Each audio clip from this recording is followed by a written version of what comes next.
And Republican Senator Susan Collins says that she will vote against Geithner's confirmation. The senator is the newest member of the Appropriations Committee, also a ranking member on the Committee on Homeland Security and Governmental Affairs, and also on Armed Services. Senator, welcome. Thanks very much. Now, Tim Geithner explained that what he said was a mistake, an honest mistake. He said it was not an attempt to be dishonest. A number of his colleagues accepted that argument. The president certainly accepted that argument. You are not persuaded to vote for him. Why? I'm not. I think that his explanations are very troubling. It seems to me that our tax system depends on honesty, depends on individuals voluntarily assessing themselves, and to put in charge of the Treasury Department an individual who failed to comply fully with our tax laws and who demonstrated a cavalier attitude even after he was audited is simply not acceptable to me. Senator, he said it was an honest mistake, and the president has argued that the economy is in such dire straits that he needs the advice and the counsel and the operational ability of Tim Geithner, who is uniquely qualified, having been the president of the New York Fed, having been involved in the TARP and in how things should be operational from here on in. So doesn't that outweigh the concerns you have over his failure to pay payroll taxes, even though he paid his income taxes? I'm playing devil's advocate here to try to draw out, you know, the level of your concerns. He certainly has a great deal of expertise and experience, but in my judgment, his failure to follow our tax laws, even after he was notified of his obligations repeatedly, overshadows the competence that he clearly has. I think this is important because our current economic crisis is in part a crisis of confidence. We have to have confidence in the top economic leaders that this new administration is bringing in. And I have had so many of my constituents say, how can I have confidence in the policies that are going to be put forth when the very individual who's in charge of overseeing the IRS failed to comply with our tax laws? And I would note that what's most troubling to me is even after Mr. Geithner was audited, he failed to make good on previous year's tax obligations.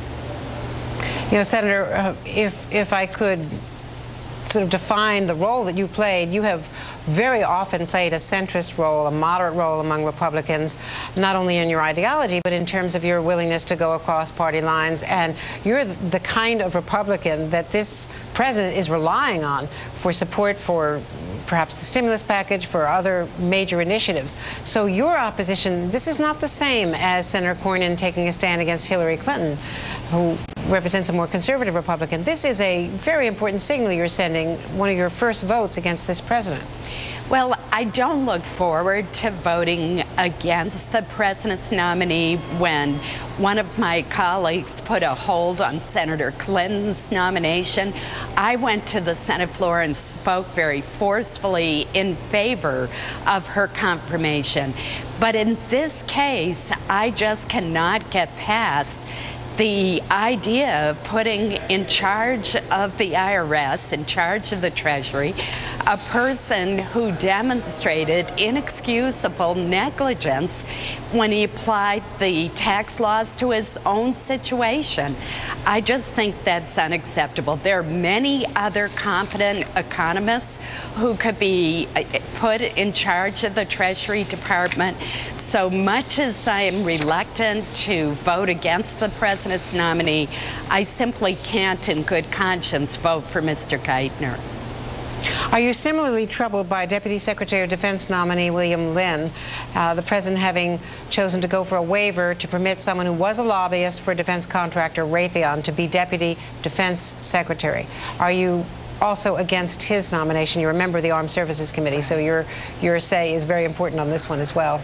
I want to take a close look at how that waiver is going to work and whether it would result in Mr. Lynn having to recuse himself too often.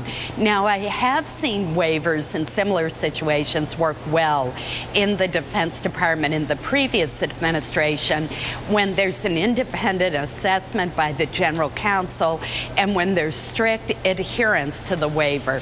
So to me, the devil's in the details. It's going to depend on the specificity and what kind of system. And I need to look at that in more detail at this point. I wanted to ask you about the stimulus package. There are a number of Republicans, certainly on the House side, John Boehner, who are arguing that it's got the wrong mix of tax cuts and spending. What is your take on the stimulus package as it has been presented so far?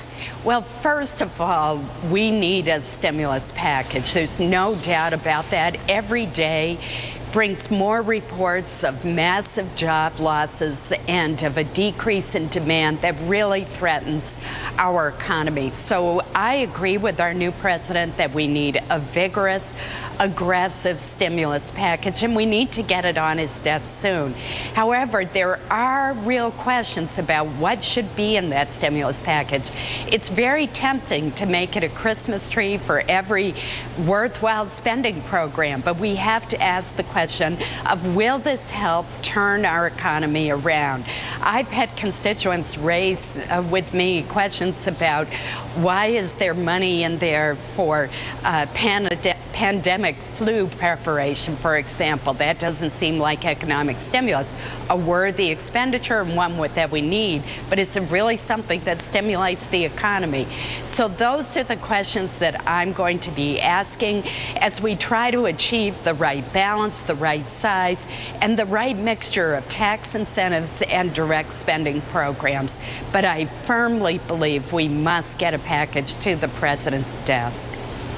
Are you among those who think that the overall size of the package should be bigger, as some have argued, or do you think it's the right size? It's just the list of ingredients that you have some questions about. It's very difficult to say with any certainty exactly what the size of the package should be, but the president's advisors have predicted that demand will drop by as much as $1 trillion. And I think that's why they've come up with an $825 billion package for the next 2 years. I don't know whether that's exactly the right size, but to me what's important is what's in that package. The mixture, we need some tax incentives for small businesses since they are creating the vast majority of jobs, and we also need some of the infrastructure spending, which I strongly support, the aid to states. I think that the president's on the right track in that area, but there's some other expenditures that, while they're for worthwhile programs, I'm not sure yet that they meet the test, and that's something I'm going to be looking at very carefully. Now, as a key player on Homeland Security, I also want to ask you about Guantanamo and the closing of Guantanamo. Was the president correct to announce the closing before he has worked out how to make it happen?